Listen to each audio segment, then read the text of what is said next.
Estamos com mais um Papo com o Neto. Muito obrigado você que nos acompanha, muito obrigado você que está compartilhando. Aliás, nós estamos no YouTube, entra lá, pode compartilhar também. Comenta o que você está achando do Papo com o Neto, nossos convidados, as nossas convidadas. É muito importante saber a sua opinião. A gente também, o nosso podcast também está no Spotify. É só você digitar lá Papo com o Neto e você pode ouvir aí as entrevistas. Hoje recebendo o Wilson Roberto Garcia Júnior.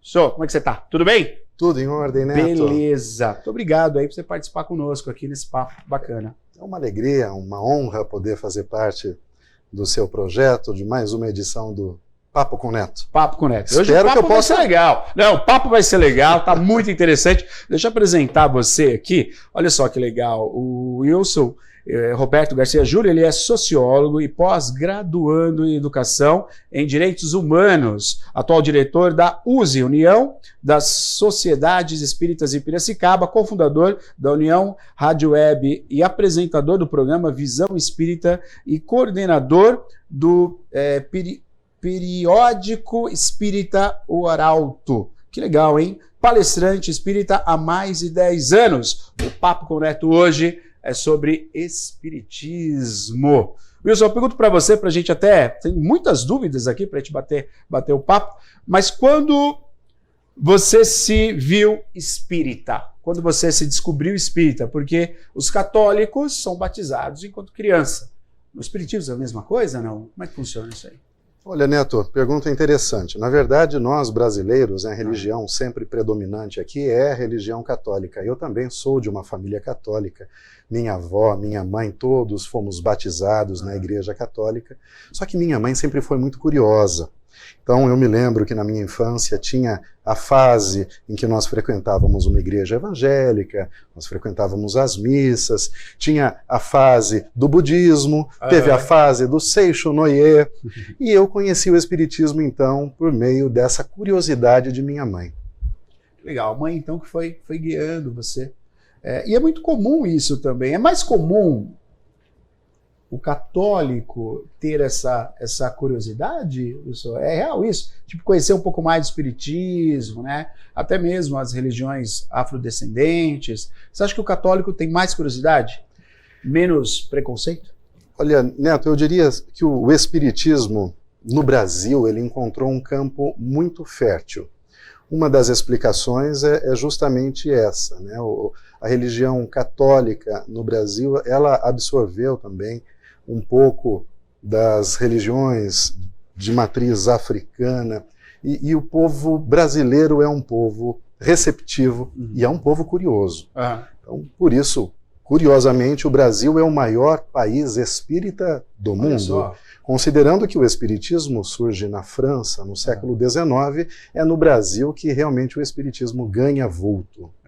Quando você fala que o espiritismo surgiu na França, ele foi descodificado, codificado? Qual que seria a terminologia correta? Assim, não, agora surgiu o espiritismo. Como é que a gente explica isso? Neto, no último dia 18 agora, meu aniversário. Abril, seu aniversário, parabéns. Nós celebramos o Dia Nacional do Espiritismo. Então, no dia 18 de abril do ano de 1857, Allan Kardec ele publicou a primeira edição de O Livro dos Espíritos. Então é a partir dessa data que se considera oficialmente o início do Espiritismo como uma doutrina mesmo organizada. Allan Kardec, o nome dele na verdade é Hippolyte Denisard Rivail. Ele era um professor francês, um pedagogo, nós assim podemos dizer, porque ele também ajudou a produzir materiais, a organizar o ensino na França no seu tempo. Ele era cético como um professor e ele passou a tomar conhecimento de certos fenômenos que vinham acontecendo na Europa. Deve ter ouvido falar dos fenômenos das mesas girantes. Sim. E ao contrário do que se pensa, Kardec ele não acreditou num primeiro momento, ele duvidava, ele era muito cético realmente. Tinha uma visão muito crítica.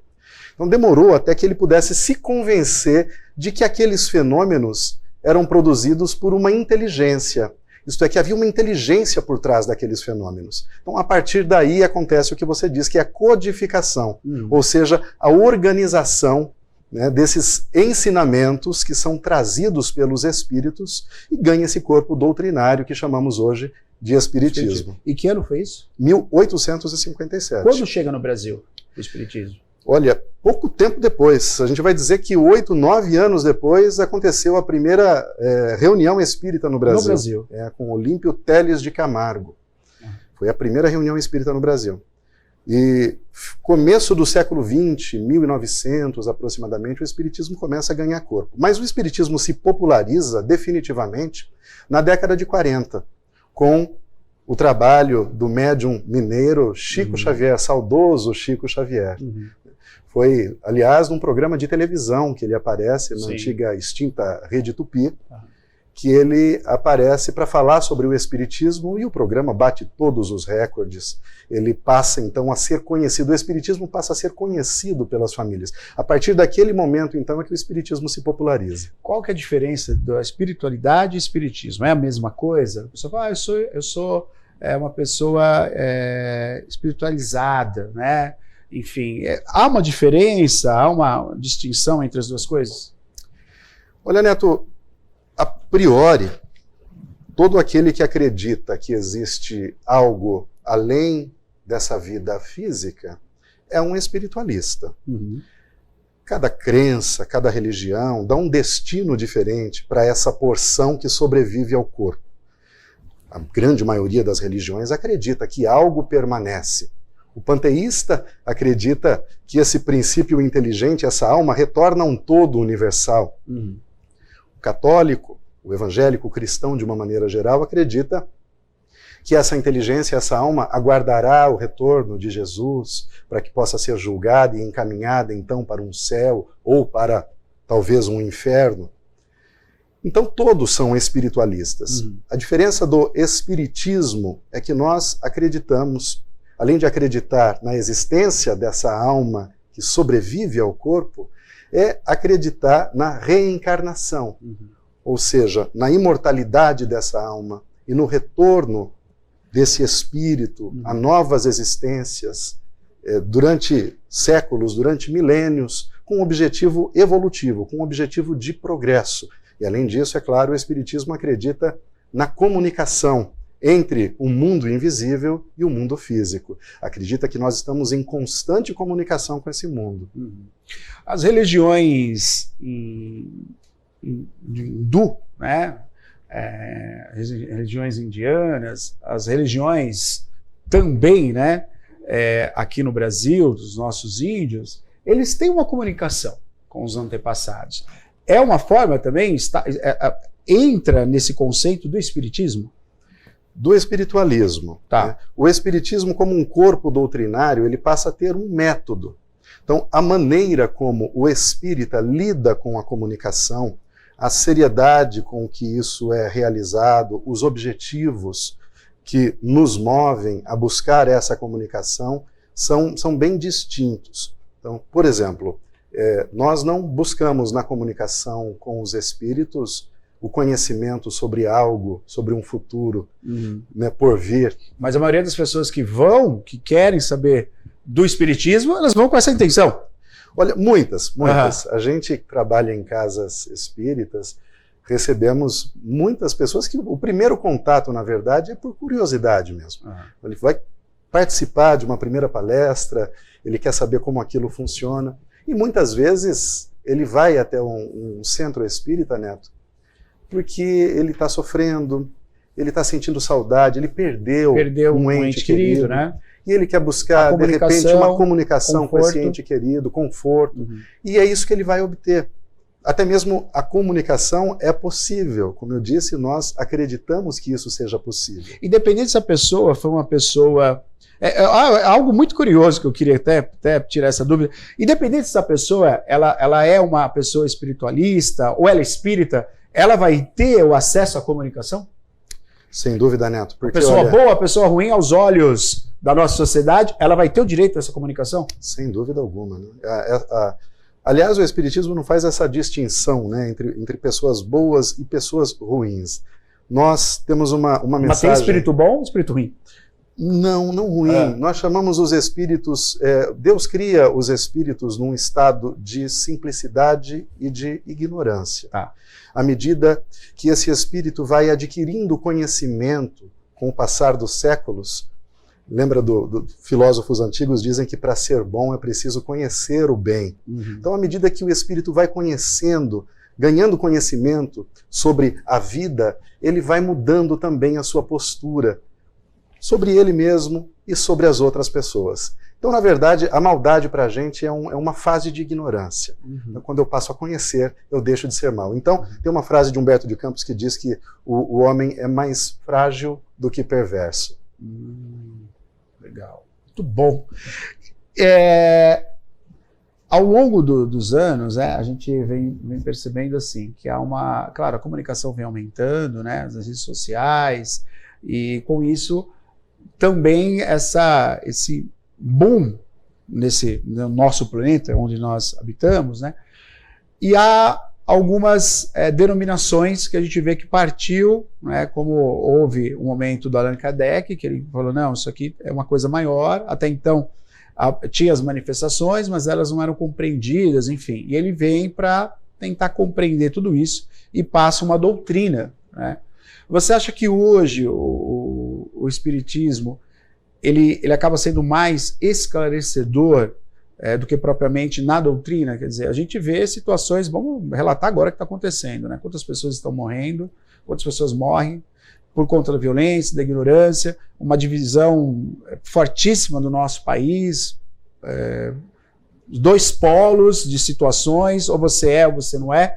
Você acha que isso está previsto também no Espiritismo? Isso está compreendido nesse momento que a gente vive, aos olhos do Espiritismo? Interessante quando você fala sobre esclarecimento, né? O Espiritismo ele tem esse aspecto, Neto. Ele é uma doutrina que não está no campo do misticismo, no sentido de que não existe nada misterioso dentro da doutrina, e tampouco no campo do ocultismo, porque também nada está oculto. A doutrina dos espíritos ela é resumida em 5 obras. São obras, chamamos de básicas, da codificação de Allan Kardec, que é o Livro dos Espíritos, o Livro dos Médiuns, o Evangelho segundo o Espiritismo, o Céu e o Inferno e a Gênese. Então veja bem, são 5 livros. Qualquer pessoa pode ir em qualquer livraria ou mesmo numa casa espírita e ter acesso a esses 5 livros. Isto é, tudo o que o Espiritismo ensina está acessível a todas as pessoas. Diferente de algumas religiões ou sistemas iniciáticos, que o indivíduo precisa alcançar determinado nível para poder ter uma revelação de uma outra parte que é oculto, e assim por diante. No Espiritismo não. Então não há esse aspecto místico. Vocês fazem o batismo? Não, de forma alguma, não, isso não acontece, porque é assim, o Espiritismo ele não tem uma marca, a partir de agora eu me tornei espírita.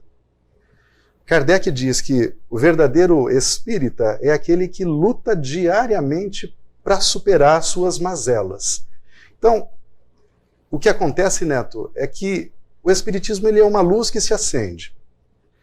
Quando você passa a conhecer a doutrina, ele lança luz sobre os acontecimentos. Isso que você está dizendo, você olha ao seu redor e você consegue entender o porquê de tanta desigualdade, o porquê de tanta dor, o porquê das guerras. Você, quando compreende isso de forma clara, você não mais odeia as pessoas que se comportam dessa ou daquela maneira, ou que parecem inadequados dentro daquele contexto, mas você as compreende. Isso, é claro, não significa que você deva ser tolerante com os intolerantes. É claro que não. Mas permite que você, ao compreender essa realidade, você se aproxima de Deus. Caso contrário, como nós podemos acreditar e confiar num Deus que não faz sentido? Neto, como podem 2 crianças nascerem em situações tão distintas? Uma delas numa família que lhes oferece todo o conforto e todas as condições, até mesmo opulência, e outra que nasce num ambiente miserável. sem as mínimas condições de sobrevivência. Como a gente vai pregar, Neto, a meritocracia, se o ponto de partida dessas duas crianças... Há uma diferença enorme.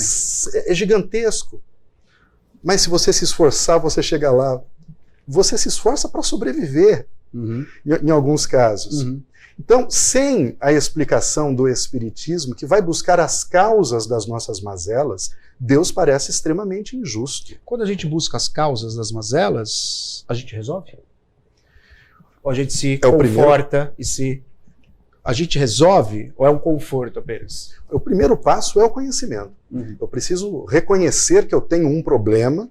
A partir do momento que eu reconheço um determinado problema, eu estou apto a buscar a solução para ele. Por exemplo, eu não vou oferecer para você um medicamento para dor de cabeça. Tome aqui, Neto, beba isso. Você vai me dizer, mas eu não estou com dor de cabeça.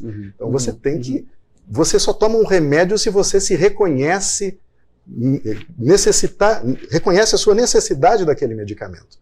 Então, quando eu reconheço, quando eu vou buscar as origens das dificuldades que eu estou enfrentando, quando eu reconheço que eu sou responsável por aquilo que eu estou vivendo, ou grande responsável, né, não dizendo que não existam fatores exteriores que também influenciem, mas quando eu reconheço a minha responsabilidade sobre aquilo, eu posso realmente mudar a minha conduta e mudando de conduta, buscar a solução. Né? Caso contrário, a gente continua sofrendo. Ou acreditando que fomos esquecidos por Deus, ou acreditando que não somos merecedores do amor de Deus, que não fomos escolhidos por Deus, que Deus tem seus filhos diletos e tem aqueles filhos que ele já criou no intuito de fazer sofrer. Então, é essa realidade que nós espíritas não acreditamos. Nós espíritas acreditamos que o mundo está num processo de evolução, que hoje nós somos melhores do que fomos no passado, Neto. Então nunca a nossa sociedade foi melhor do que é hoje, para nós espíritas, porque nós nunca retrogradamos, o espírito sempre evolui. E assim, apesar de todas as dificuldades, as injustiças que a gente vê no mundo, Neto, também é uma realidade que nós nunca vimos tantas organizações em defesa dos mais fracos, em defesa do meio ambiente, em defesa dos animais, né, em defesa da ecologia. Isso não existia até alguns anos, algumas décadas atrás. Então, de fato, nós hoje somos melhores e seremos melhores amanhã. Olha, muito legal você estar falando, porque eu também concordo. Eu acho que é isso mesmo. A gente está evoluindo, né, em todos os aspectos. Né? A própria ciência, né, que está aí para nos mostrar isso, apesar que a gente vê alguns discursos que parece que a gente está há 300 anos atrás. Né? Mas essa evolução é uma necessidade também da humanidade. Quer dizer, a gente aprende com o erro também. Isso faz parte dessa evolução, porque aos olhos da religião espírita, eu percebo que assim, está tudo muito claro. Está tudo muito... o objetivo está ali, está tudo muito claro. Quem tem acesso aos livros compreende toda a logística desse mecanismo que é a vida, que é o planeta Terra, que é a nossa sociedade. Mas onde entram as mazelas aí? Onde que as mazelas ainda se permanecem aqui para todos nós? Olha, a primeira parte da sua pergunta. Estamos num processo de progresso. Isso é imposto? Sim. O progresso é inexorável. É impossível impedir o progresso. É como um rio que flui numa determinada direção. Você pode nadar na mesma direção do rio. Ou contra a corrente. Você pode tentar nadar contra a corrente. Você consegue nadar contra a corrente? Consegue um pouco. Algumas horas, alguns minutos ali, mas depois a corrente te leva. É como o mal, ou aquele que tenta evitar o curso do progresso. Ele dá algumas braçadas, e nessas braçadas ele acaba prejudicando um pouco o ambiente e as coisas, mas é prejudicial até certo ponto. Isto é, o mal ele é bastante limitado ao que ele pode nos atingir de fato. Ou seja, de uma maneira geral, nós todos estamos caminhando para o bem. E às vezes basta você não nadar contra a corrente. Às vezes, o esforço é seguir a correnteza, é observar a evolução das ideias. O esforço, Neto, é você se transformar em quem você não é. Pois se nós reconhecemos que nós queremos ser diferentes, eu não sou hoje o homem que eu almejo ser. Por que eu posso lhe dizer isso? Porque qual é o meu modelo? O Espiritismo é cristão. É muito bom a gente reafirmar isso. Então, qual é o meu modelo? O meu modelo é Jesus, o Cristo de Deus. Só que quando eu olho para as minhas atitudes e comparo com esse modelo, eu percebo que eu estou muito aquém. Então, eu não sou quem eu gostaria de ser. Sabendo disso, eu sei que eu tenho que mudar a minha postura. E para isso eu tenho que mudar as minhas ideias, eu tenho que permitir aprender coisas novas, mudar de opinião, ficar enregelado numa mesma opinião. É receita para nadar contra a correnteza. Vamos falar daquelas pessoas que não mudam, né? É uma religião também considerada, o Espiritismo segue o cristianismo, segue o Evangelho, né? Inclusive o Allan Kardec tem segundo o Evangelho, segundo o Espiritismo. Sim. Né? A luz do Espiritismo. A gente tem algumas atitudes que estão presas à época de Jesus, né? Por exemplo, voltando a falar do batismo, o próprio batismo, né, do Espírito Santo, aquele simbolismo, então, como é que o espírita, aos olhos do espiritismo, como é que enxerga essa postura cristã de batizar, de ser batizado e de batizar o próximo? Como é que vocês enxergam isso? Com muito respeito. Primeiramente, com muito respeito. Porque nós compreendemos, de fato, simbologias têm uma relevância para algumas pessoas. Existem algumas pessoas para quem você diz, olha, carregue esse trevo de 4 folhas em sua carteira e você vai ficar protegido. Mas aquele trevo em si, tem alguma substância nele? Cientificamente você não consegue provar isso. Não. Um trevo, né? Mas a postura, a crença, a fé daquele que carrega aquele trevo pode fazer com que realmente ele tenha uma postura mais positiva, mais confiante diante da vida. E assim ele, entre aspas, atraia a boa sorte, ou que perceba a boa sorte. Porque uma questão é a seguinte, né? Para onde seus olhos estão olhando? O que está chamando sua atenção? Já percebeu que quando você está esperando uma pessoa que vem lhe buscar, seu amigo vai te buscar com, sei lá, um palho branco. Reparou que passa 1000 palhos brancos? Sim. Meu olhar debruça em cima dos carros brancos e palha. Pois passa um monte ali. Você só vê aquilo, porque você está atento para aquilo. Assim, essa pessoa que carrega um certo amuleto, por exemplo, e acredita que aquilo vai lhe trazer boa sorte, ele começa a identificar nos acontecimentos da vida dele acontecimentos que são bons para ele, e para justificar o funcionamento daquele. Agora, deixa eu perguntar uma coisa para você. Você, no começo da conversa, você falou, Neto, a gente está em constante, vou falar conversa, não sei se é essa palavra, comunicação com o mundo espiritual.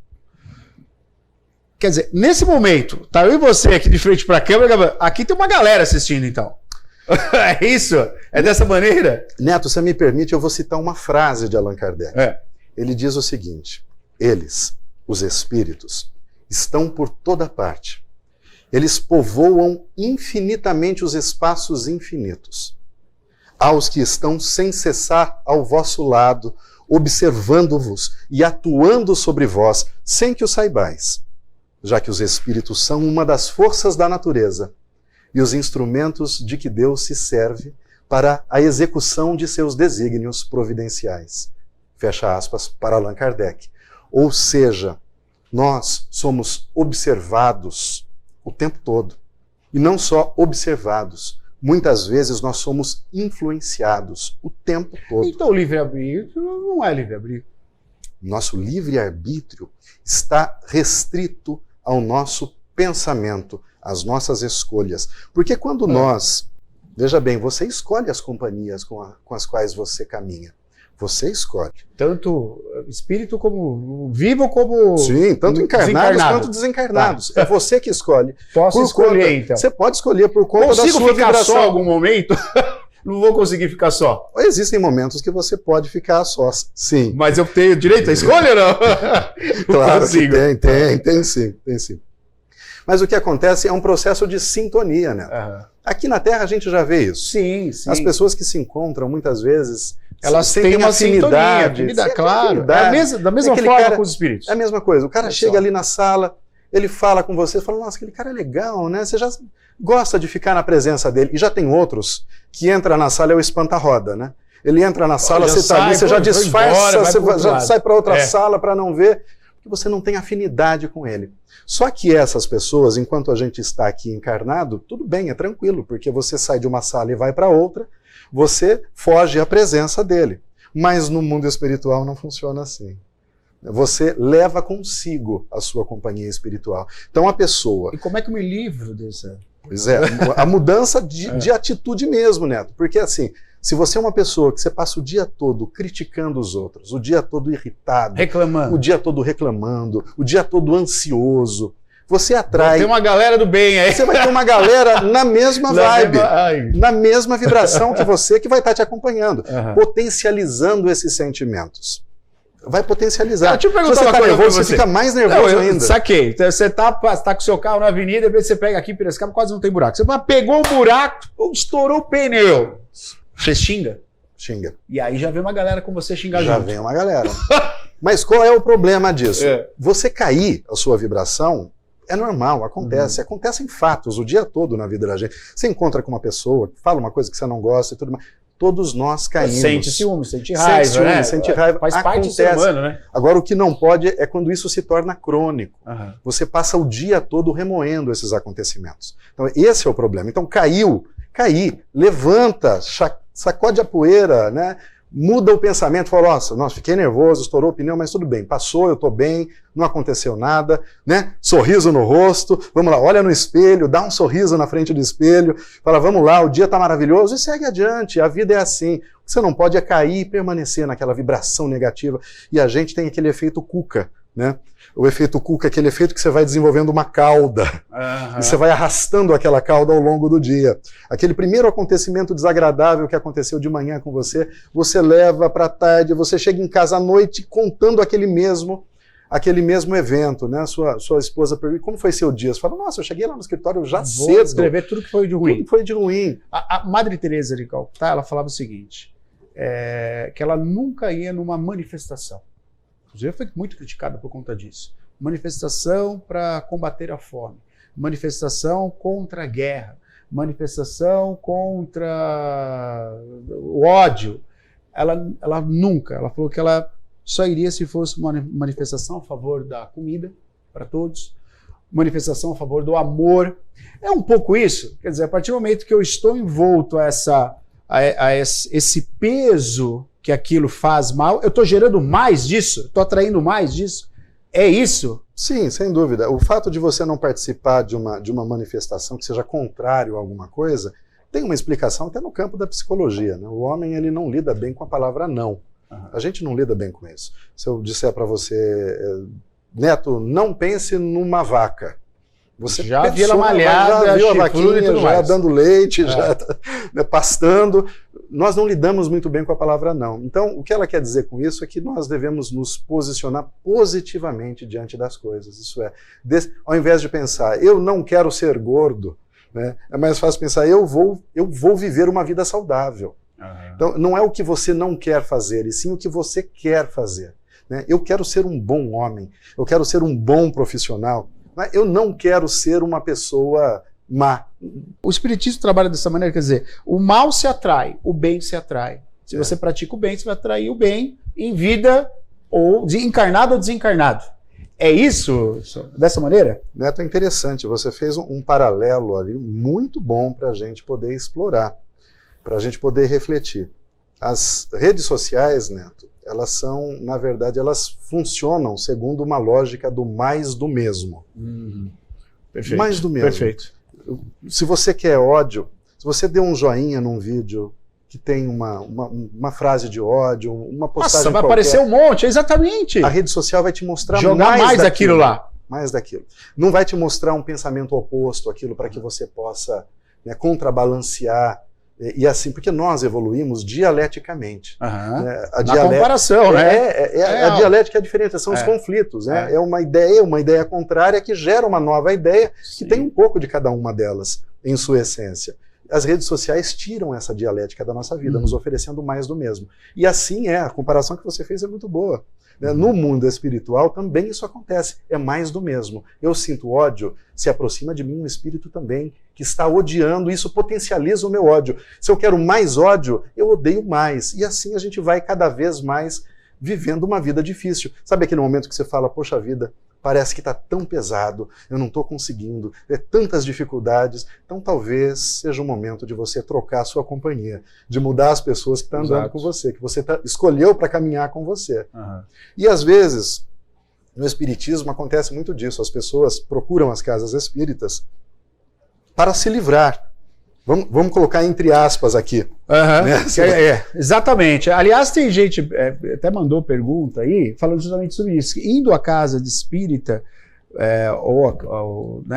como é que vocês denominam o lugar onde você se reúne e recebe a população? Como é que é denominado esse lugar, esse espaço? Nós chamamos de centro espírita. Centro espírita. Centro espírita. Mas a palavra casa espírita também é utilizada. As denominações... O povo, desculpa interromper, mas o povo acha que o centro espírita está cheio de espírita. Então, cheio de espírito. Eu vou até lá, eu posso também sair com os espíritos que estão ali... Provavelmente isso vai acontecer, né? Provavelmente isso vai acontecer. Aliás, você vai levar também os que já estão com você, né? Uma vez que todos nós temos a nossa companhia espiritual, sim, então você vai levar uma companhia junto de você. Mas o que acontece lá? No centro espírita acontecem muitas coisas, né? Acontece, primeiro, um trabalho de educação. O centro espírita é, sobretudo hoje, ele cumpre um papel de escola de almas. Almas, para nós espíritas, são os espíritos encarnados. Tá? Então, quando você vai a uma casa espírita, você assiste a uma palestra. Então, é um pesquisador que produziu ali um estudo sobre um determinado assunto, sobre mediunidade, por exemplo. Como funciona a mediunidade, como eu posso me proteger de espíritos perturbados, como eu posso atrair bons espíritos. Então, ele preparou uma palestra e o objetivo dele é ajudar as pessoas que ali estão a encontrarem o próprio caminho. Ou seja, o espiritismo não realiza nada para a gente. Ele nos dá as ferramentas para que nós possamos realizar. Lembra que eu falei da luz? É como se você estivesse numa sala escura, numa oficina escura. Lá você tem muitas ferramentas, você tem o serrote, você tem a chave de fenda, e você precisa construir uma cadeira. Só que você está no breu. Como você constrói essa cadeira? É impossível. Tem a luz, como é que eu vou construir essa cadeira? O espiritismo é só a luz, ele acende a luz. Mas a cadeira não se faz sozinha. Você, quando tem a luz, você vê o que precisa ser feito. E você vê as ferramentas. E você utiliza as ferramentas e constrói, nesse caso hipotético, a sua cadeira. Então o espiritismo te dá instrumentos para que você possa transformar a sua vida. Então o que acontece quando você se torna espírita? Nada. Isto é, nada de fora para dentro. Mas o que acontece quando você se transforma internamente? Porque o conhecimento é uma coisa, Neto. Eu tomar conhecimento de algo não significa que eu vou aplicar minha atitude aquilo. Vai ser então, o nome que se dá a isso é sabedoria. Sim. Quando eu coloco em prática o meu conhecimento, eu estou exercendo a sabedoria. Eu estou sendo um homem sábio. Então o espiritismo é assim, não adianta você ler 1000 livros e não mudar a sua conduta no dia a dia. A gente tem uma possibilidade muito grande aí de conhecer novas religiões, de conhecer novas explicações sobre o que é a vida. E aí uma dúvida, né, que sempre aparece é assim, por que a gente é obrigado a voltar aqui, né, à luz do espiritismo? Creio que se não for, você me corrija, por favor. A gente sempre tem que voltar. Alguma coisa está pendente. Quando você colocou os 2 garotos, você coloca um garoto que nasceu numa família rica, bem alimentado, bem estruturado, né? Eu digo estrutura física, talvez emocionalmente não, mas enfim. E o outro garoto ele já parte de um lugar muito menor, né? Quer dizer, ele não vai se alimentar muito bem, talvez sobreviva, né, apesar das mazelas, da falta de alimento, da falta de nutrientes, do saneamento básico, do tiroteio que acontece muito mais nas periferias. no terceiro mundo do que no primeiro mundo. E aí a gente vai comparando, a gente vê uma diferença social muito grande, né? Você, né, que estuda também essa parte da nossa sociedade, como é que você enxerga essa diferença? Por que existe essa diferença? Claro, existe porque tem um sacana no mundo que nos propõe isso. Mas à luz do espiritismo, por que esse cara nasce aqui e esse outro cara nasce aqui? Qual que é a lógica disso? Olha, o primeiro ponto, Neto, é a gente entender que saber a causa de uma coisa não significa que nós devamos atuar para a manutenção dessa coisa. Ou seja, saber o porquê uma pessoa nasce em condições tão desfavoráveis não significa que ela deva se manter naquela condição. Ou seja, o Espiritismo nos explica que, à medida que nós vamos vivendo, nós vamos assumindo comprometimentos, os nossos erros. E nós temos oportunidade de resgatar esses comprometimentos. Ou seja, quando nós saímos da linha, 3 coisas acontecem. O primeiro chama-se expiação. O que é expiação, Neto?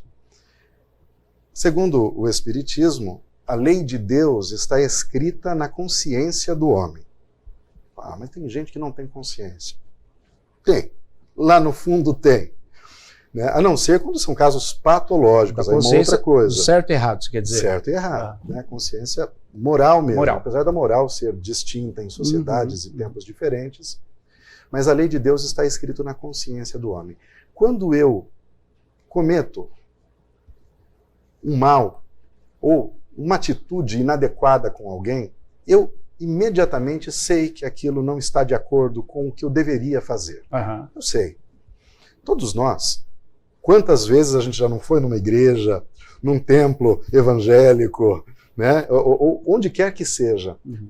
Todos nos ensinam para que aprendamos a perdoar, para que sejamos bons, para que ajudemos os nossos companheiros. E nem sempre a gente age assim. Então, quando a gente age errado, automaticamente nós nos vinculamos a um comprometimento. Isso gera para nós uma expiação, uma dívida. Uhum. E essa dívida, ela já começa quase que imediatamente a produzir efeitos, consequências. Uhum. Uma atitude má, um plantio ruim, vai ter consequências más também. Então, as dificuldades da minha vida, tudo isso é relacionado às minhas condutas. E quando isso é em grande escala, eu preciso retornar numa outra existência aqui para resgatar o mal que eu fiz. Eu vou dar um exemplo. Uma pessoa que de repente foi muito rica numa existência, mas muito avarenta, que não se preocupava com ninguém, que era extremamente egoísta, vaidosa, poderá nascer numa existência futura, numa situação como essa, para que ela possa experimentar o mal que ela causou. Uhum. E a partir dessa experimentação, ela possa expiar e evoluir. Ela não tem a consciência assim que ela desencarna? Vai, ih, rapaz, que burrada que eu fiz. Ele não pode se arrepender ali? Ele tem que encarnar? Não tem esse momento de lucidez? Muitas vezes não.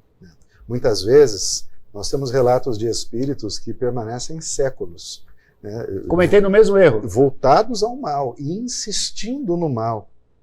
Existem espíritos em busca de vingança ainda, sabendo que a vingança não é justiça, mas ainda assim insistem em produzir o mal. Então a gente leva essa coisa ruim que nós temos aqui, a gente leva para outro mundo também e não se desfaz, mesmo tendo a consciência, eu estou aqui, rapaz, estou de um lado para o outro, mas eu continuo sendo avarento.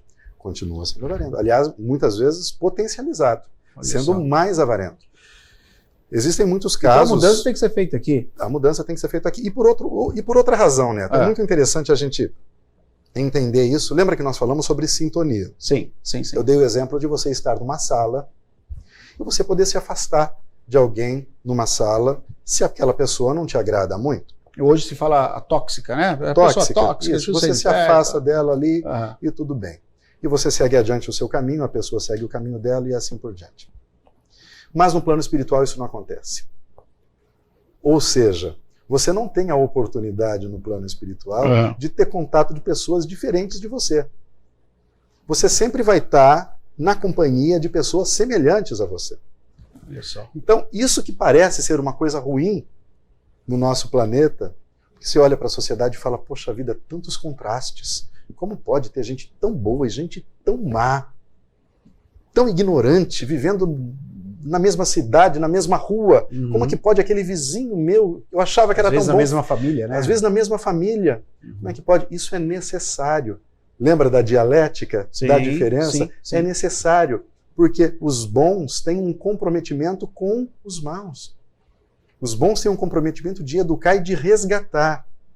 Na medida em que eu evoluo, eu estendo a mão para quem vem atrás de mim.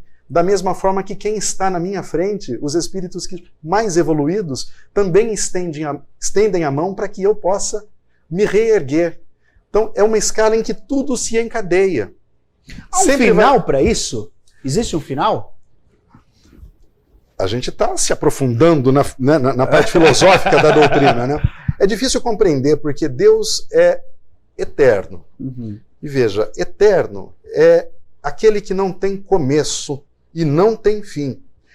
É difícil, a nossa mente limitada, ela não consegue explicar como é que é o mundo aqui fora, né? Não dá. O peixe não sabe, né? Não dá, é uma outra realidade. Nós não temos, falta-nos um sentido para entender isso. Sim. Então, a eternidade não está ao alcance. Mas o que nós podemos saber é que Deus sempre criou e cria ininterruptamente. Jesus disse isso. Eu trabalho e meu Pai trabalha até hoje, quando ele se refere a Deus. Isto é, Deus continua trabalhando e criando até hoje, nunca vai parar. Agora, Deus nos criou simples e ignorantes para que nós alcancemos a condição de perfeição. Todos nós, esse é o fim que você perguntou. O fim nosso, Neto, o meu fim e o seu fim vai ser mesmo. Kardec, aliás, pergunta ao Espírito de Verdade em um livro dos Espíritos, são iguais todos os homens perante Deus? A resposta é sim. Todos tendem ao mesmo fim. Ou seja, nós somos iguais porque o nosso fim será o mesmo. Seremos espíritos perfeitos. Seremos um dia anjos, vivendo a felicidade plena. Seremos co-criadores com Deus em plano maior. Veja que interessante. Agora, e quanto à nossa origem? Ele não falou sobre a origem, ele falou sobre o fim. Somos iguais porque teremos o mesmo fim, mas não somos iguais hoje porque não tivemos o mesmo começo. Diferente das religiões criacionistas que atribuem a criação de Deus ao sexto dia, no sexto dia Deus criou o homem e a mulher e tudo mais, onde todos nós fomos criados no mesmo dia, diferente disso. O Espiritismo não, acredita que Deus continua criando. Então existem entre nós espíritos que têm, 300 mil anos e outros que têm 1 milhão de anos entre nós. Alguns viveram mais, têm mais experiência, por isso se tornaram melhores ao longo do tempo. E quando ele vem, olha, tanta pergunta, quando ele vem para a Terra, essa experiência que ele tem de 1000 anos, ele reencarnou, ele traz essa experiência? Traz. De que maneira? Na sorte? Assim, olha, rapaz, eu tive sorte, uma boa família, tive sorte num bom emprego, tive sorte numa boa formação. É isso? A grosso modo, é isso ou não? Qual é a experiência que ele traz? Ele vem consciente? Olha, Neto, quando a gente fala em condições materiais, não tem nenhuma relação com a situação espiritual. Ah, legal. Nenhuma Essa relação. Questão da prosperidade tem nada a ver... Nada a ver com o espírito. Mas é plano de Deus isso? Sim, veja bem, não há nada a ver, um espírito mais evoluído tem uma prosperidade, uma condição material melhor. Isso no espiritismo não tem nenhuma relação. O próprio Jesus era o filho de Deus, nosso irmão maior, o filho dileto de Deus, nosso modelo de perfeição, o arquiteto do nosso planeta, viveu uma vida muito pobre. Ele mesmo dizia... as aves têm seus ninhos, as raposas têm seus covis, e o filho do homem não tem uma pedra para repousar a cabeça. Então ele viveu uma vida muito pobre, sendo ele um espírito perfeito. Porque nós acreditaríamos que teríamos uma vida de luxo porque somos espíritos melhores. Nós não estamos aqui para evoluir materialmente, nós estamos aqui para evoluir espiritualmente. Por isso, muitas vezes, muito embora um espírito seja extremamente evoluído, pode nascer muito simples. Chico Xavier viveu uma vida de muita simplicidade. Ele é um dos maiores, se eu não me engano, ainda é o maior vendedor de livros no Brasil até hoje. Todos os direitos autorais das obras vendidas por Chico Xavier, todas, sem exceção, foram doadas para instituições de caridade que até hoje funcionam em função desse recurso. Que ainda, né, instituições que cuidam de crianças e tudo mais, até hoje funcionam. Isso é, era um espírito extremamente evoluído, que desenvolveu um trabalho magnífico aqui. Pense numa pessoa ler 400 livros na vida. Já é uma boa quantidade de livros para se ler. Ele escreveu mais de 400 obras. É difícil, né? Escreveu mais de 400 obras. No entanto, ele escreveu ou ele transcreveu? Ele escreveu mecanicamente. Por isso que, aliás, ele dizia que ele não aceitava receber nenhum real por isso, porque ele era um intermediário. Era uma mediunidade a dele. Ele era um médium de todas as mediunidades possíveis. Ele via, ele ouvia, ele falava. Sim. Mas a mediunidade que mais foi utilizada para a produção da obra dele foi a psicografia. Ele escrevia mesmo. Mas então... mas só para finalizar, eu vou te interrompendo, que a conversa é muito boa e eu tenho muita curiosidade. Mas existe o espírito evoluído que ele, socialmente, ele é muito bem, assim, materialmente também? Sim, pode haver. Veja, Jesus encarnou entre nós, né? E a gente faz uma pergunta, poxa vida, nós espíritas acreditamos no seguinte: Jesus não é Deus, Jesus é filho de Deus, foi criado por Deus assim como nós, portanto Jesus está para nós como um irmão, só que é um irmão, esse irmão criou o nosso planeta, só para ter uma ideia. Então há 4,5 bilhões de anos, Jesus foi o arquiteto do nosso planeta. Ele conduziu outras milhares, milhões de inteligências que prepararam o nosso planeta para nos receber. Nós somos um projeto de longo prazo de Jesus. E veja que Jesus, em um determinado momento, ele mesmo se propôs a encarnar na Terra o que não era mais necessário para um espírito do grau de evolução de Jesus, para que pudesse nos servir de exemplo. Agora, uma pergunta que a gente se faz, evidentemente, diante dessa situação. Não seria melhor para Jesus ter escolhido ser filho do imperador romano? Ele não teria mais recursos? Ele não teria mais pessoas ao serviço dele? A própria lei está do lado dele, né? A própria lei está do lado dele para implantar, para implementar a boa nova, o seu ministério de amor na Terra. Por que ele vai escolher ser filho, né, de um casal tão simples ali de Nazaré? Não faz sentido. Agora, respondendo essa pergunta, imagine Jesus, filho do imperador, ajoelhando-se aos pés de um soldado e lavando-lhe os pés. Ele não ia viver muito, né, com isso. Impactante. Ele não ia viver muito. Então, ele escolhe exatamente um meio mais humilde para realizar a sua tarefa. Porque a lição de humildade, de amor, nasce no coração dessas pessoas. O povo que sofre, bem-aventurados, os que sofrem porque serão consolados, os mansos porque herdarão a terra. Então, é para essas pessoas que ele veio dizer. Então, muitas vezes, um espírito elevado vai procurar nascer no meio mais humilde, porque ali a mensagem dele tem mais chance de alcançar mais pessoas. Veja, uma pessoa rica, a gente fala muito de status quo, né? Uma pessoa que tem uma situação financeira privilegiada, ele não está muito propenso a mudar as coisas, Neto. Ele prefere que as coisas permaneçam como estão. Quem quer mudar as coisas... É aquele que está em dificuldade, né? É aquele que está em dificuldade. Esse que quer mudar. Exatamente. Então é por isso que essas mensagens geralmente vêm nesse meio, no meio daqueles que estão sofrendo. Esses que estão sofrendo têm mais disposição para se transformar, para mudar. Tanto que às vezes as coisas ficam muito... Se as coisas ficam muito confortáveis em nossas vidas, a gente não vai querer mudar muita coisa, vamos ficar quietinho aqui, não é? Agora deixa eu pegar algumas perguntas assim. A gente consegue, então, por exemplo, quero falar com o mundo dos mortos, né? O Espiritismo dá essa possibilidade? Todos os dias. Todos os dias. Eles estão agora falando conosco aqui.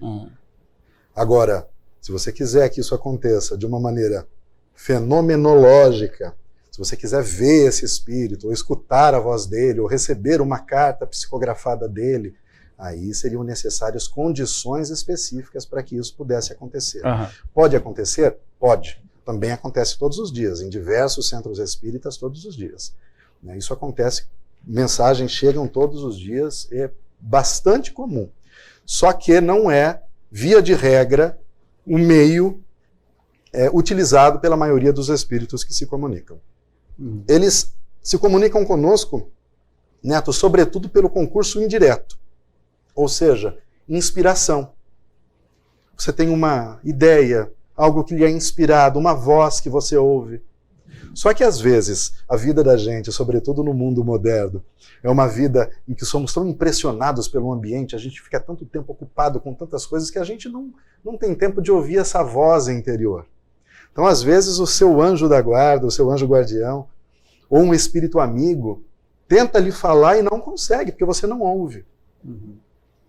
Quer dizer, isso não quer dizer que as boas coisas que acontecem são somente inspiradas pelos espíritos. Eu também, enquanto ser humano e espírito, eu também tenho essa consciência de fazer a coisa boa. Sim. É isso? Sim. É onde reside o nosso livre-arbítrio. Um espírito jamais vai tomar nenhuma decisão por você. Se um espírito que se dispõe a fazer isso é o que nós chamamos de obsessor. Correto. Entendi. Ele vai tomar, né, as rédeas da sua, ele vai te guiar. Ele não pode fazer isso. O que ele pode é te dar essa inspiração, olha, pense bem, será que essa é a atitude mais adequada mesmo a fazer nesse caso? Pense bem, olha, baseado no que você sabe, está lembrado aquele livro que você leu lá, sobre aquele assunto? Será que nesse momento não era o momento de você calar ao invés de falar? Então, são essas inspirações que às vezes a gente não ouve. A gente vai de bate-pronto, decide, fala, faz e acaba magoando ou sendo magoado, saindo machucado porque não ouvimos. Entendi. Mas não quero dizer com isso, aliás, eu disse isso, nós podemos sim receber uma carta do plano espiritual. Chico produziu milhares de cartas. Então, tem até um filme sobre isso, né, baseado num livro, As Mães de Chico Xavier. Então, muitas cartas do além-túmulo, é um livro muito interessante também. O mistério existe no Espiritismo ou não? Porque é tudo muito... há toda uma lógica para tudo isso acontecer. Existe o mistério? Não, Neto. Nenhum mistério. Talvez existam coisas que nós não conseguimos alcançar, mas não são misteriosas, só não são acessíveis para a gente ainda. No mais, toda a relação com os espíritos, dentro do Espiritismo, nós aprendemos exatamente, por exemplo... Nem o fato, por que a gente tem que passar por tudo isso? Por que a gente passa por tudo isso? Claro, a gente sabe, né, que o aprendizado é muito importante, a gente aprender ao caminhar, né, como uma criança que levanta para ela caminhar, ela vai ter que cair, você não vai saber se posicionar, né? Ela começa a aprender a cair, para depois aprender a caminhar. Eu acho que é um ensinamento fantástico, mas há um propósito para essa vida estar ali. Eu queria saber, nem o propósito vocês têm como mistério? Por que Deus se propõe a fazer tudo isso? Nós somos a parte mais elevada da criação de Deus, o homem. Nós somos os seres inteligentes da criação. Deus não atua diretamente sobre a matéria. Ele atua por meio dessas inteligências. Na medida que eu evoluo, mais eu me torno útil como instrumento de Deus, como instrumento do amor de Deus. Pai, fazei-me de mim um instrumento de vossa paz. É o que Francisco de Assis dizia, e é exatamente. Na medida em que eu me torno melhor, Deus mais se utiliza de mim para realizar a sua obra de amor na Terra. Então esse é o objetivo para o qual nós estamos trabalhando aqui. Quanto mais ignorante eu sou, menos útil eu sou. Então, por exemplo, pense num serrote sem dentes ou num martelo sem cabo. É mais ou menos como nós somos. E ainda assim, o amor que eles têm por nós, nos auxiliando nessa fase do nosso processo evolutivo, é muito grande. Eles nos carregam no colo em muitos momentos de nossa vida. Mas não podemos perder de vista que nós vivemos num mundo de expiações e de provas. Não é um mundo de felicidade. Então é um erro você buscar nesse mundo a felicidade que o mundo lhe dá. Nós temos que buscar a felicidade do espírito. E muitas vezes a felicidade do espírito não é encontrada nas coisas materiais. Só aqueles que buscaram e que conquistaram as coisas materiais podem dizer isso com plena convicção. Olha, eu tenho tantos milhões no banco, mas ainda me falta alguma coisa. Então, esse é o aprendizado, Neto, é a gente se tornar melhor para que sejamos úteis a Deus.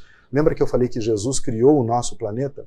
Jesus é um espírito que galgou todos esses degraus, esses estágios evolutivos. Chegou no estágio máximo evolutivo. Jesus é um espírito puro. Ele se confunde com o próprio Deus, a ponto de quem ouve o que ele diz, está ouvindo o que Deus está dizendo. Seria a Trindade? Não seria a Trindade, porque a Trindade, ela une num só ser. Para nós, não existe só Jesus, isso é interessante dizer. Existem outros espíritos. Se eu dissesse que são milhões, eu não saberia. Que são bilhões, eu não saberia. Mas em outros mundos? Em outros mundos, em outros universos. Deus não para de criar. Né? E a gente pode sair desse universo e para o outro? Com certeza. Como acontece muito, essa transmigração de um mundo para outro é muito frequente. Existem muitos espíritos hoje vivendo entre nós que são provenientes de outros planetas, que vêm de planetas vizinhos nossos. Pela vontade de Deus. Pela vontade de Deus e pela própria, pelo próprio momento evolutivo deles. Você evolui demais numa escola e é mandado para uma outra escola para ajudar alunos que estão ainda num grau inferior. Então, esses espíritos pode acontecer isso. Tem um livro interessante que fala sobre os exilados de Capela. Capela é uma estrela que, assim como a Terra, veja que no Espiritismo tudo evolui. É uma doutrina progressiva. Então, tudo evolui. Nós somos melhores a cada dia, mas todas as coisas evoluem. Os animais evoluem, as plantas evoluem, o nosso planeta em si evolui. Eu falei que vivemos num planeta hoje de expiações e de provas. Nosso planeta também vai evoluir para um planeta de regeneração, um mundo de regeneração. No mundo de regeneração, é um mundo em que o bem suplanta o mal. O mal ainda vai existir, mas de forma muito tímida, muito modesta, não como é hoje, né? Que o mal realmente faz mais barulho do que o bem. Não dá a impressão que tem muito mais pessoas más do que pessoas boas. Essa é a impressão que nós temos. E esse planeta, Capela, estava num momento evolutivo, em que o planeta evoluía também na escala dos mundos. E alguns espíritos que lá habitavam não acompanhavam essa evolução. Apesar de muito capazes intelectualmente, eram moralmente muito atrasados e acabavam prejudicando a evolução do planeta. Então o que acontece? Eles foram enviados para a Terra. Eles habitaram a Terra. Aqui na Terra, eles ajudaram no desenvolvimento de diversas tecnologias, até que eles pudessem crescer também moralmente e retornar à sua pátria. Então essa transmigração entre mundos é muito comum. A gente vê em alguns trechos do Evangelho o momento em que Jesus fala sobre aqueles que não estão vestidos com o traje nupcial serão lançados às trevas exteriores, onde haverá choro e ranger de dentes. No nosso entendimento é simples. O nosso mundo evolui. Aqueles espíritos que hoje estão aqui também enregelados, comprometidos com o mal, eles também serão em determinado momento retirados daqui e serão enviados para mundos primitivos, para mundos inferiores a esse onde nós vivemos. Nesses mundos, eles talvez tenham até um status positivo, mas será uma vida muito difícil do ponto de vista material. Isso acontece frequentemente. Isso está acontecendo agora em diversos mundos. Todo momento. Todo momento. A questão da nossa evolução não é assim que, olha, a Terra vai passar de mundo de expiações e provas para mundo de regeneração no ano de 2050. Então, em 2051 a gente evolui. Não, essa mudança é muito gradual. Então, alguns estudiosos dizem que muitos espíritos que já estão, quem já está desencarnando hoje, já não está retornando mais para a Terra. Então, para muitos aqui, essa é a última chance de encarnar na Terra. Mesmo para aquele que está 1000 anos reencarnando aqui na Terra. Mesmo para aquele que está. Se você não chegou no ponto ainda que você está sendo útil, ou está no caminho. Já era para voltar. Já não deu aqui. Desce o mundo aí. Você fica aí, quantos anos numa escola? Você está ocupando o lugar de outra pessoa aqui. Vamos lá, você vai para... Você não tem condição de ficar aqui. Você vai para frente, você volta para cá. você não retrograda como espírito. Aquilo que você adquiriu continua com você. Sim. Como eu disse, lá nesse mundo inferior, você pode até ter um status positivo, né, materialmente, intelectualmente, mas você vai ter que evoluir algum aspecto, por exemplo, moral, que você não conseguiu evoluir aqui. Então, o sofrimento lá, muitas vezes o sofrimento, infelizmente, a gente tem que aceitar isso, às vezes o sofrimento transforma as pessoas. Como eu disse, quando as coisas estão muito bem, nem sempre a gente tem inclinação, tem coragem necessária para se transformar, para mudar as coisas. Então essa é a razão, Neto, da gente muitas vezes sofrer aqui. Mas não significa que o sofrimento deva ser preservado. Em nenhum momento a gente diz que quando a gente olha para uma pessoa pobre e diz se ele está vivendo na pobreza, é porque um dia no passado ele não soube usar. É uma dívida. Errado pensar assim. Errado pensar assim. Errado pensar assim, porque como você sabe se ele foi colocado no teu caminho? Porque esse é o último dia de prova dele e é a tua ajuda que vai transformar ele. É o teu amor que vai fazer com que ele acredite na bondade das pessoas. É a partir daquele encontro que vai haver uma transformação, que vai começar esse processo de transformação dele. Então todos nós temos um comprometimento uns com os outros. Você tá falando de uma fragilidade, né? Humana. Sim, humana. Você olha uma pessoa sentada ali, passando fome, dificuldade, ou uma doença grave. E esse que não é o frágil, é que é o opressor. É com esses olhos que eu tenho que olhar para ele também? A gente está vivendo um momento no país bem interessante, né? Que a gente está dando valor para o opressor, tem religioso fazendo arminha, né? Quer dizer, o mato, que eu prefiro, para mim, são os gladiadores, né? Quer dizer, a cada sangue que eu derrubo, eu estou mais perto de Deus, no pensamento dele. Então, eu vou derrubar, vou matar, vou usar uma arma, vou matar. A gente tem que ter esse olhar também para essas pessoas que acham que a única maneira de melhorar o mundo é combater a violência com mais violência? O combate à violência, Neto, tem que ser com educação. A violência, geralmente, é fruto do medo. E o medo, por sua vez, é fruto da ignorância. A ignorância é a escuridão. O homem, quando está no escuro, teme tudo ao seu redor. Ele pode ser atacado a qualquer momento.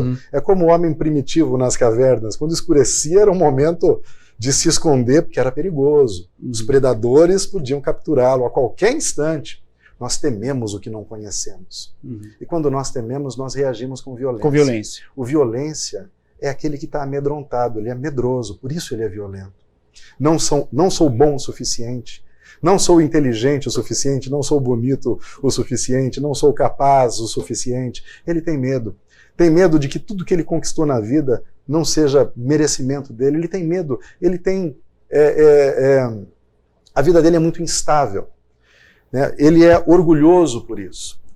Ele é vaidoso por isso. Ele é egoísta por isso. E esses são os maiores males da sociedade. O egoísmo, o orgulho e a vaidade. O orgulho é eu sou melhor do que o outro. O egoísmo é como eu sou melhor, eu mereço tudo para mim. Eu mereço mais. Se sobrar alguma coisa, talvez, para os meus.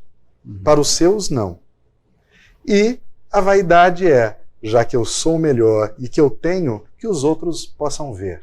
Que eu possa demonstrar que eu sou, então, melhor. O quanto eu tenho, o quanto eu sou bem-sucedido, porque o quanto eu sou inteligente. Mas, na verdade, o orgulhoso é a pessoa que tem a autoestima baixa, ao contrário do que parece. É aquele que não se garante, porque ele precisa desses artifícios exteriores para poder se impor. E, na verdade, o humilde é aquele que se acredita igual a todo mundo. Ele não se vê inferiorizado. Uma pessoa humilde jamais é humilhada. Você não pode humilhar alguém que é humilde, porque ela jamais vai se sentir inferiorizada. Ela vai se sentir igual. No máximo que um opressor consegue fazer com uma pessoa humilde é ganhar dessa pessoa humilde a compreensão de que ele é uma pessoa que sofre muito. Assim como existe o sofrimento material, existe o sofrimento moral. Então, quando você olha para esse desequilibrado moralmente e entende como um doente moral, você sabe que ele também precisa de ajuda. E você vai tentar mover os recursos que você tem para poder ajudá-lo. Se ele não quer ajuda, né, é uma questão do tempo dele. É o tempo dele, é a evolução que ele precisa. Wilson, muito legal, muito obrigado pela sua participação aqui no Papo com o Neto. Eu acho que deu pra gente realmente bater um papo bacana aí sobre espiritismo, né, trazendo aí toda essa doutrina, toda essa visão espírita para quem nos assiste, nos ouve. Muito obrigado, viu? Vamos passar o seu contato nas redes sociais aí, no seu programa também? Sim, como é que faz para gente assistir? Você acesse o canal da USE Piracicaba no YouTube. Então, só entra lá no YouTube, digita USE Piracicaba, né, e também acesse usepiracicaba.com.br. A USE é a União das Sociedades Espíritas Intermunicipal de Piracicaba. Então, é uma instituição, é uma organização que agrega mais de 30 centros espíritas de Piracicaba e de algumas cidades aqui da região. Então, esse endereço que eu passei é o portal. Lá você encontra diversos artigos, você encontra notícias sobre o que está acontecendo aqui no movimento espírita da cidade. E lá também você vai encontrar o link para a União Rádio Web, para que você possa baixar o aplicativo. União Rádio Web é um aplicativo que tem 24 horas de programação espírita. Então, música espírita, palestras espíritas, o programa Visão Espírita, que é transmitido desde o ano de 1999, né, que eu também sou apresentador desde 2014 da edição aqui de Piracicaba. Tudo tem um link lá no site, no portal da usepiracicaba.com.br. Show de bola. Valeu. Show de bola. Obrigado. Obrigado, viu? Neto. Muito bom. Muito bom o bate-papo. E para você que nos assiste, acompanhe então o nosso Papo com o Neto através das redes sociais, através também do nosso link direto aí, compartilhado no YouTube também. Muito obrigado para você que nos assiste, para você que passou aí esse momento muito bacana nos ouvindo. E que possamos aí, né, ter essa possibilidade de evoluirmos, né, enquanto seres humanos, enquanto espíritos, enquanto bondade. Temos a possibilidade, temos essa escolha, né, de fazer o bem, de propagar o bem e de estarmos todos juntos nessa caminhada. Valeu, muito obrigado, fique com Deus, até o próximo Papo com o Neto. Valeu!